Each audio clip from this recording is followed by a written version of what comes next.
Today I want to talk about new construction, and specifically new construction financing. When you're out there buying, not a custom build, that's a whole different thing. When you're going to build your own home, you hire your own contractor. This is more of a pre-sale. When you're buying new construction, you're buying it from a developer. He's got a plat with multiple units available for sale, and there's a lot of unique considerations that go into that.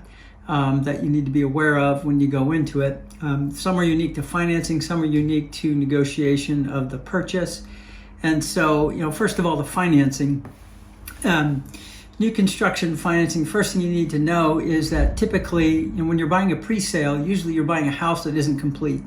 And that won't be complete sometimes for several months. And the thing you need to be aware of there is you often cannot lock your interest rate in at that point in time. And if you can, it's going to come in at a premium typically, because lenders, when they're committing an interest rate to you, if they can't deliver that loan to you to the secondary market, that loan from you to the secondary market until several months down the road, they're bearing a considerable risk for the difference between what they're committing to you as an interest rate and what their cost of financing will be several months down the road when they can finally deliver that loan. And so a lot of times you won't be able to lock it in. Many new construction, if you buy a pre-sale when they're just breaking ground, sometimes you'll be 9 months out. It's not uncommon to be 6 months out. And so you're going to have to wait a while before you can lock that interest rate. And then even if you can lock it in, let's say it's 7 months out and you can lock it in when you get to 6 months out, even then you're going to have a long-term lock, and lenders are going to charge a premium for that. And that doesn't mean you shouldn't buy new construction, but you just need to be aware of that fact. There's a little additional risk element there that goes along with that. And so builders almost never will commit to a closing date when you go into a pre-sale, which is several months out. There are a lot of times they'll issue what's called a 45-day letter when they think they're within 45 days, but even then, it's not a really firm commitment to you, and that makes it difficult for you to lock in an interest rate, even if you did have the option to do so, even if someone would give you a 90-day lock, because they typically aren't committing to a fixed closing date. So if you get to that point, let's say you get to that point 6 months later, you locked it in for 6 months, and now it's going to take them an additional month to close because of weather or supply chain issues or whatever came up. There's really no cost to them. They have built that out for them, that cushion for them into the deal. Very common, and it's understandable, right? There are things that they can't control. And so you just need to be aware of that. That's a factor. The other thing that you need to be aware of is you need to make sure you allow enough time to close between when the certificate of occupancy is issued and when you have agreed to close the loan, because that's what will happen. The closing date isn't like when you're buying a ready-built house that's already standing ready to be occupied. When you buy that, you have a closing date and then occupancy is on that closing date, or maybe it's 3 days later, but it's ready to go. Whereas these deals, the closing date is not stipulated in the contract for the reasons we just mentioned, because you don't really know when it's going to be ready. But the closing date will be stipulated by formula. And I've seen deals come across where basically you have to close within a day of having the certificate of occupancy issued. That's when the builder's done, they've met all the permit conditions, they're able to sell that home because it can now be occupied as a residence. And sometimes they'll have a very short period of time. And the problem you run into with that is that you can't do the appraisal sometimes until very late in the process. Now, we can typically do an appraisal before every last detail of a home is finished, before the certificate of occupancy is issued on that. Sometimes we can do a final appraisal, but it's a very subjective thing.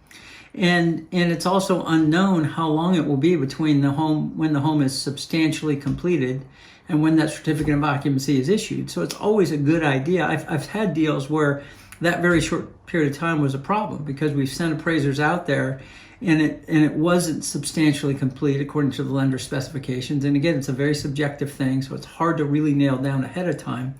And so you just want to allow yourself in the negotiations, maybe a week, so that when the certificate of occupancy is issued, then you know it's ready to be occupied and the appraiser can go out there. He'll go out there, do the inspection, issue, and you'll have time then to get that to underwriting, to get the clear to close, to get loan documents out, to get you signed, and then to close on time. So you just want to be aware of that, because the appraiser will do an initial appraisal early in the process, but it's based upon a set of plans and specs and maybe the model house and some other things. And so they'll have a pretty good idea, but they always need to update when the house is done to make sure that everything's been done, and they'll update the market. And so you just need to be aware of that.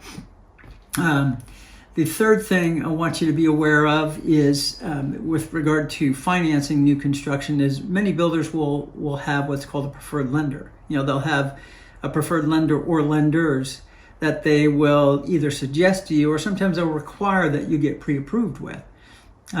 So they can't require that you actually use their preferred lender, but they can strong arm you to get pre-approved with them. And then sometimes they'll offer incentives. So a couple of things just to be aware. Strong arming to me is a red flag. I would just kind of be aware of that. If you need to be strong armed to use a particular service provider, then that's probably a good sign that it's not a great provider or not a great option for you. The other thing is that a lot of times the builder will incentivize you to use their preferred lender. So they'll offer $5,000 or certain upgrades. And the difficulty with that is it's very hard to quantify the real value of that incentive at the time when you're supposedly committing to the loan. Now, you don't have to commit to a particular builder's lender until you get deep into the process. You can change lenders, but be aware of those who require a deposit from you, or certain sorts of things that are going to limit your options.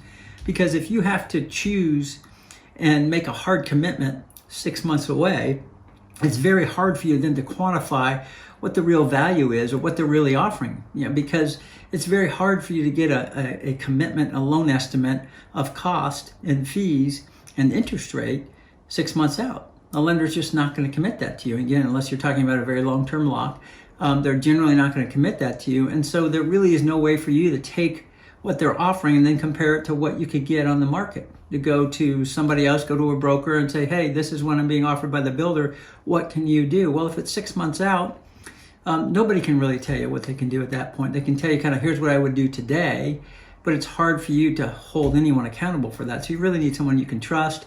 But just know that those incentives can sometimes be more an appearance than an actual substance. And just make sure you do shop, and you shop closer to the closing date, because that's when those commitments, those numbers can come into greater clarity. The other thing is that a preferred lender doesn't have to work as hard. That's just the reality. They are getting a lot of business fed to them, so they don't have to work as hard to get the deal. I know, on my side, and this is a generalization, and so, this is not meant to represent every escrow experience, but I know builders have their escrow companies that they work with, and typically the escrow officers assigned to the builder, they get a lot of business directly through that builder because they're selling a plat. It's got 100 homes in the plat. They get every one of those deals. And my experience has been when I'm working with an escrow agent who is on the builder side, they're just not as responsive to me as the lender because they don't have to be. They don't have to earn my business. They've got all the business they need. And so again, that's a generalization. It's certainly not fair of all of them, but it is a generalization, and it's just a reality that if you don't have to work as hard for business, maybe you won't work as hard for the business.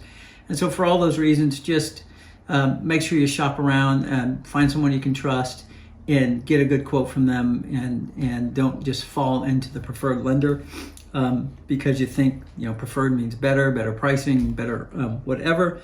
And that's really the financing aspects of it. The other thing I want to talk to you about is just some unique considerations, not necessarily limited to financing or related to financing when you're buying new construction. And the first thing I'm going to emphasize is that get your own realtor. I just talked to a client. They're looking at new construction, and when you go into these new construction sites, they're very sophisticated marketing operations. They've got their own realtors there. They've got the big model home. They've got the show center and the option center. And you can really come away from that with the sense of, this is how it's done. They're going to take everything, take care of everything. We just go and sign on the dotted line, and we'll use their realtor. And I would say, if with regard to new construction, it's even more important that you bring your own realtor to the table when you're buying new construction, because there are so many more variables in a new construction contract than there are when you're buying just an existing ready-built home, that's ready to be occupied. There's a lot of things to consider. And whenever, now this is true whether it's new construction or not, but whenever you're using the seller's realtor, you're not using your own. You have nobody representing your interest. That seller's agent or that listing party's realtor is obligated to them contractually, morally, in every way to represent them in the strongest possible terms. And they can't do that and you, the buyer, at the same time. They just can't. It's not possible. They'll disclose that to you and tell you that, but then they'll say, yeah, but we can still take great care of you. And really can't emphasize that enough. Bring your own realtor to new construction, because there's so many more things to consider, so many more things that you just don't know. You don't know what you don't know. You don't know what questions to ask. You don't know which things are negotiable, which things might bite you. So get a good agent who's familiar with new construction. Bring your own realtor to the table when you do that.